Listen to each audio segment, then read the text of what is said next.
Assalamualaikum warahmatullahi wabarakatuh. Perkenalkan, nama saya Syahrul Fajar Ramadan, absen 26 kelas 9B.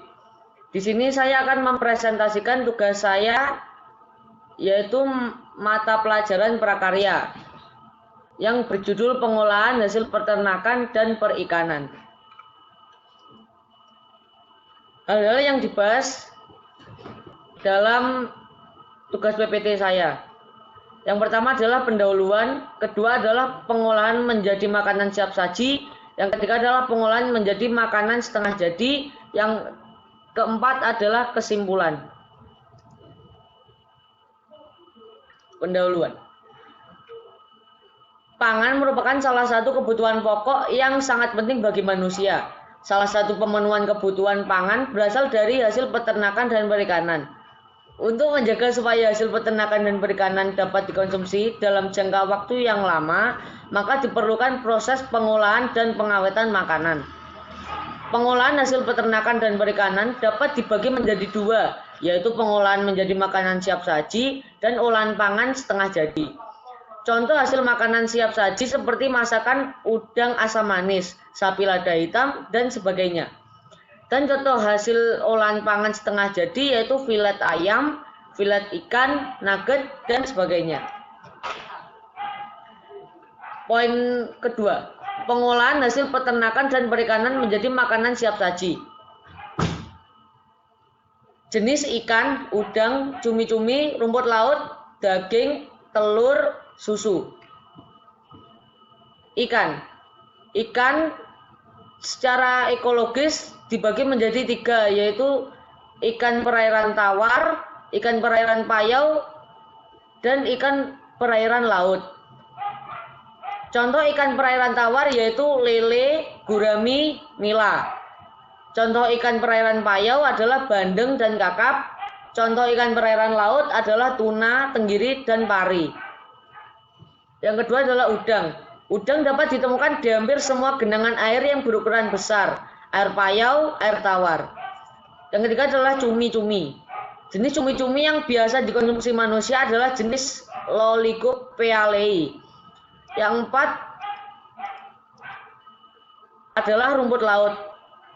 Tidak hanya dikonsumsi secara segar, rumput laut juga diolah menjadi kudapan seperti nori. Yang kelima adalah daging. Jenis daging yang biasa dikonsumsi yaitu daging ayam, daging sapi, dan daging kambing. 6. Telur.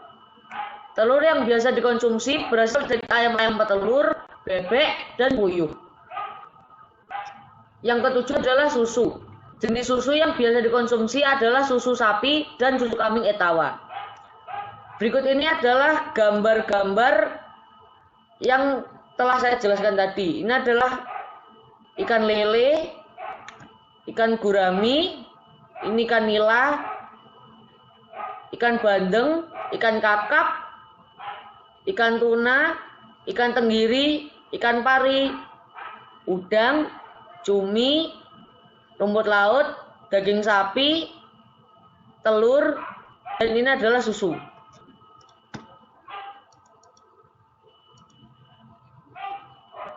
Manfaat ikan, udang, cumi-cumi, rumput laut, daging, telur, dan susu. Yang pertama adalah ikan.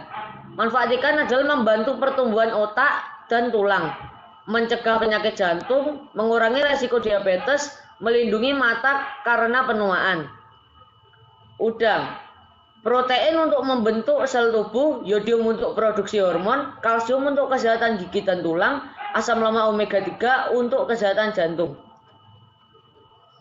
Manfaat cumi-cumi. Kandungan lemak yang ada pada cumi-cumi berguna untuk menurunkan kolesterol, protein untuk membangun otot, kandungan tinta untuk mengoptimalkan sel darah putih, mineral untuk menyehatkan pencernaan. Rumput laut. Manfaat rumput laut yaitu memperkuat tulang, vitamin B12 untuk membantu meningkatkan kualitas darah, yodium untuk proses metabolisme. Manfaat susu yaitu adalah kalsium dan fluor untuk kesehatan tulang dan gigi, protein untuk meningkatkan kekebalan tubuh, lemak untuk menurunkan resiko obesitas, vitamin C untuk memperbaiki jaringan sel kulit, dan lain-lain. Daging, zat besi untuk meningkatkan metabolisme tubuh, protein untuk perkembangan otak, zinc untuk kekebalan tubuh, vitamin B kompleks untuk daya ingat. Yang terakhir adalah telur. Manfaat telur adalah untuk menjaga kesehatan mata, protein untuk meningkatkan massa otot, menjaga kesehatan otak, menurunkan kadar trigliserida dalam darah. Metode-metode pengolahan. Yang pertama adalah merebus atau boiling. Merebus adalah mengolah bahan makanan dalam cairan yang sudah mendidih. Dua adalah mengukus atau steaming. Mengukus adalah memasak bahan makanan dengan uap air mendidih. Bahan makanan diletakkan pada steamer atau pengukus. Kemudian uap air panas akan mengalir ke sekeliling bahan makanan yang sedang dikukus. Metode ketiga adalah menggoreng atau fried. Menggoreng adalah metode memasak dengan cara memasukkan bahan makanan ke dalam minyak panas. Metode menggoreng dapat dibagi menjadi tiga, yaitu deep frying menggunakan minyak banyak, shallow frying menggunakan minyak sedikit, dan sangrai tanpa menggunakan minyak. Yang keempat adalah membakar atau grilling. Grilling adalah teknik mengolah makanan di atas lempengan besi panas atau griddle yang diletakkan di atas perapian.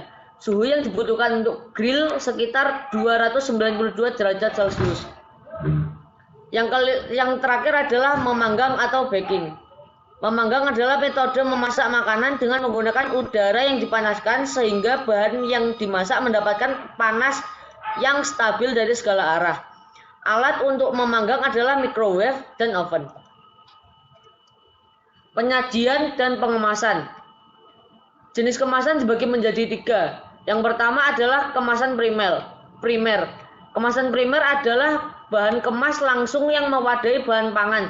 Contohnya adalah kaleng susu, botol minum, dan plastik sosis. Yang kedua adalah kemasan sekunder. Kemasan sekunder adalah kemasan yang melindungi kelompok kemasan lainnya. Contohnya adalah kotak karton untuk kaleng susu, kotak kayu untuk wadah buah. Yang ketiga adalah kemasan tersier.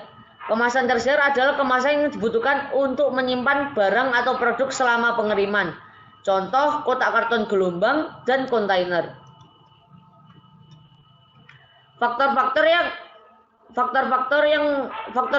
dalam penyajian atau pengemasan. Faktor-faktor ini ada 4. Yang pertama adalah higienis dan sanitasi makanan. Penyajian makanan yang tidak baik dan etis bukan saja dapat mengurangi selera makan seseorang, tetapi dapat juga menjadi penyebab kontaminasi terhadap bakteri. Faktor yang kedua adalah cita rasa. Cita rasa sangat mempengaruhi pembeli dalam memilih produk makanan karena pengaruh sensorik.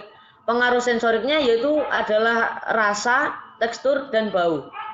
Faktor ketiga adalah warna dan tekstur. Warna makanan dapat menunjukkan bahwa makanan tersebut masih berkualitas baik atau tidak. Ciri-ciri tekstur yang baik yaitu terasa empuk, mudah digigit, dan mudah dikunyah. Faktor yang terakhir adalah alat dan kemasan. Alat penyajian dibagi menjadi 2, yaitu kemasan tradisional dan modern. Kemasan tradisional biasanya menggunakan bungkus daun pisang, sedangkan kemasan modern lebih sering menggunakan plastik atau aluminium foil. Poin ketiga, pengolahan hasil peternakan dan perikanan menjadi olahan pangan setengah jadi. Jenis olahan pangan setengah jadi dibagi menjadi 2. Yang pertama adalah jenis olahan pangan setengah jadi dari bahan ikan, yaitu adalah filet ikan, ikan beku, bakso ikan, sosis ikan, dan surimi. Yang kedua adalah jenis olahan pangan setengah jadi dari bahan daging, yaitu adalah dendeng, kornet, bakso, daging burger, dan daging sapi asap. Manfaat olahan pangan setengah jadi yaitu adalah menjadi bahan baku yang fleksibel untuk industri pengolahan lanjutan, dapat menjadi komoditas ekspor, menghemat ruangan dan penyimpanan, mengurangi biaya dalam penyimpanan, dan tahan lama, lebih kuat di segala cuaca. Metode pengolahan. Metode pengolahan ini terbagi menjadi 4. Yang pertama adalah proses pembekuan. Proses pembekuan adalah salah satu cara untuk mengawetkan makanan dan untuk mempertahankan mutu makanan dari kerusakan dengan cara disimpan dalam suatu wadah dengan suhu yang rendah.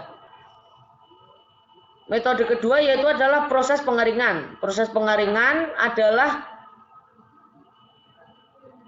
dengan menggunakan panas matahari, sedangkan pengeringan modern dilakukan dengan menggunakan alat yang dapat diatur suhunya. Hal ini bertujuan untuk mengurangi kadar air sampai batas aman untuk disimpan. Proses pengasapan. Salah satu cara untuk pengawetan dengan memanfaatkan sumber panas yang berasal dari asap hasil pembakaran kayu atau bahan lainnya yang dapat memberikan aroma yang khas. Dan metode yang terakhir adalah proses pengalengan. Pengalengan merupakan metode pengawetan makanan dengan memanaskan makanan dalam suhu yang akan membunuh mikroorganisme dan kemudian menutupinya hingga rapat. Penyajian dan pengemasan. Penyajian dan kemasan produk setengah jadi dari ikan dan daging selain menggunakan plastik yang divakum juga dapat dikemas menggunakan kaleng. Pengemasan bertujuan untuk memperlambat kerusakan produk, menahan efek yang bermanfaat dari proses, memperpanjang umur simpan dan menjaga atau meningkatkan kualitas dan keamanan pangan, melindungi produk dari pengaruh luar yaitu pengaruh kimia, biologis, dan fisik. Persyaratan kemasan untuk bahan pangan antara lain permeabilitas terhadap udara kecil, tidak menyebabkan penyimpangan warna produk, tidak bereaksi dengan produk sehingga merusak cita rasa, tidak mudah teroksidasi, tahan panas, mudah didapat, dan harganya murah. Poin terakhir adalah kesimpulan. Berdasarkan paparan materi di atas, maka dapat disimpulkan bahwa pengolahan hasil peternakan dan perikanan bertujuan untuk memperlambat kerusakan yang diakibatkan reaksi biokimiawi serta menghasilkan produk olahan yang enak, beraroma, berasa, dan memiliki bentuk yang menarik dan bernilai gizi tinggi. Pengolahan ini dapat dibagi menjadi 2, yaitu pengolahan menjadi makanan siap saji dan olahan pangan setengah jadi. Pengolahan hasil peternakan dan perikanan menjadi makanan siap saji dapat dilakukan dengan metode perebusan, pengukusan, penggorengan, pembakaran, dan pemanggangan. Pengolahan hasil peternakan dan perikanan menjadi olahan pangan setengah jadi dapat dilakukan dengan metode pembekuan, pengeringan, pengasapan, dan pengalengan. Sekian materi yang bisa saya sampaikan.